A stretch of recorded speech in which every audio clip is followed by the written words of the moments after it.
Ia merupakan satu sentuhan daripada emosi, ya, dan ini kalau kita lihat, ya, bagaimana sewaktu yang Amat Berhormat Presiden menyampaikan ucapan itu, ia datang daripada keazaman dan juga iltizam kesedaran dalaman dan menyebabkan semua perwakilan waktu itu begitu tersentuh sekali, ya, dan sampai ke satu peringkat di mana semua perwakilan bangun secara sendiri, ya.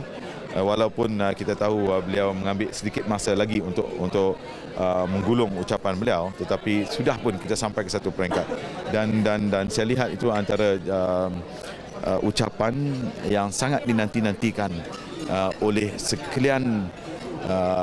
perwakilan kita dalam memastikan bahawa kita sebenarnya bersiap siaga bagi menghadapi pilihan raya yang akan datang. Dan yang Amat Berhormat Presiden dengan begitu jujur, yang lahir daripada jiwa dia,